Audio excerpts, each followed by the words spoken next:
in most scenarios, to come up with $700 a month for 3 months to pay an attorney to fight this loan for you. And that's, some people can't, and then there's very few things you can do.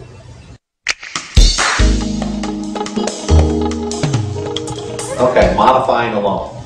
Do you have to be in foreclosure to try a modification? No, but it sure helps.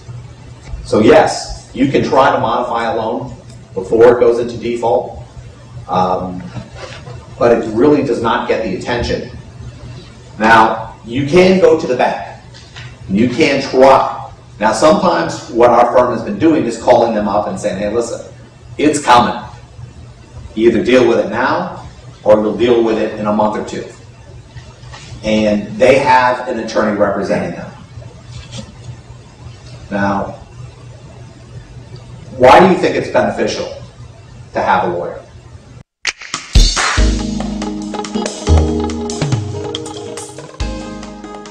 Ask yourself this: when you drive by and see one of those signs sticking in the middle of the median that says, "We help with foreclosures," let me make it clear to you, it's not my law office. Who do you think is sticking these things in the ground? Fly-by-nights, people who cannot defend you in a courtroom. Because lawyers, we have our form of advertising, we're regulated. I can't just slap up a sign here that says, I will save your world. No, I have to pass every advertisement that I put through the Florida bar. And most bars are like that. Some aren't, but Florida's like that. So you can guarantee when you see a lawyer's advertisement, it's clear. Now, we don't get the opportunity to stick those in the ground. That's Rick, who's got the office next to 7-Eleven. Or Rick, who doesn't even have an office, and who's meeting you in some executive center conference room. Now, the problem with Rick in his conference room in his 7-Eleven office is that when somebody files against you, he can't represent you. Can't do anything for you. And he'll say to you, don't worry about it, I'm negotiating and I'm negotiating. Now, didn't I just teach you all something? When the bank says that to you, foreclosure's still moving. Attorney on the other side is not even aware of it. I guarantee that the attorney on the other side, when I represent somebody, is aware of me. Because he got flooded with a boatload of documents that he has to answer. Now, that's the way to get results. You do not get results by giving $3,000 for Rick at 7-Eleven because your friend is his friend and went drinking with him at Babalu's the other night. I am not kidding with you. I sit in front of judges all day long and have to defend these people and say, listen, they would have filed an answer, but they got advice from Rick, whose friend was from Babalu's. It's absurd when I say it. Now, judges, and about 25% around that time will forgive me. But the other 75, they go, no, he should have known better. We don't know better in a room filled with intelligent people. If somebody, a real estate agent, comes to you and says, listen, I'm going to short sale your house. Don't worry about the foreclosure, I'll get it. Now let me say, I've worked with an unbelievable amount of reputable real estate agents who would never, ever say that. But there are a lot of people, this is a tough market, and people will take what they can to try to take care of their own selves. And that doesn't mean they're bad people, it just means, they're doing what they can. Doesn't mean it's right. In the state of Florida, as a loss-mid company, you are not allowed to take an upfront fee anymore. That doesn't mean people aren't doing it. That doesn't mean that people aren't really doing what they're supposed to be doing. So if you have a choice, make sure you're dealing with a law firm.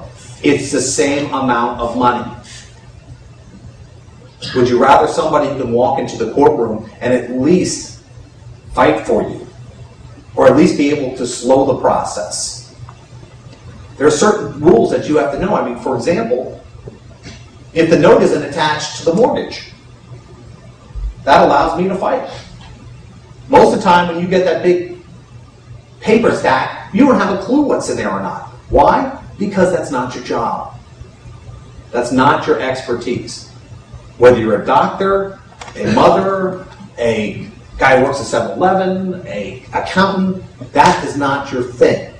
That's not what you've been trained to do.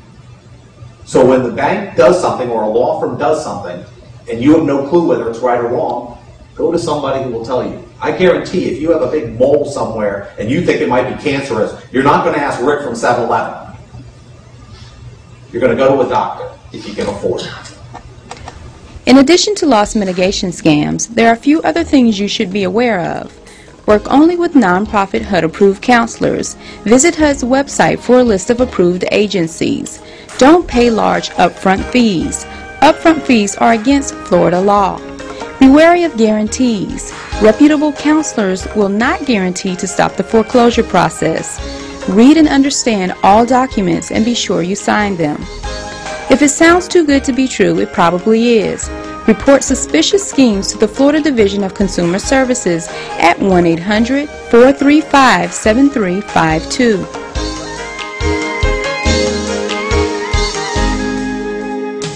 What does loss mitigation mean? And whose losses are they mitigating? Theirs or yours? I mean, that's very interesting. Loss mitigation. You hear that term, loss mitigation. What does loss mitigation mean? I mean, we all use it like Cheerios. But very few of us know exactly what it means, and it's because the definition varies. If it's the bank, it's what they're willing to take. If it's you, it's what you're willing to pay. Now, everyone's trying to mitigate their losses. It sounds like a negotiation, doesn't it? Two people haggling over a price. It's like a flea market.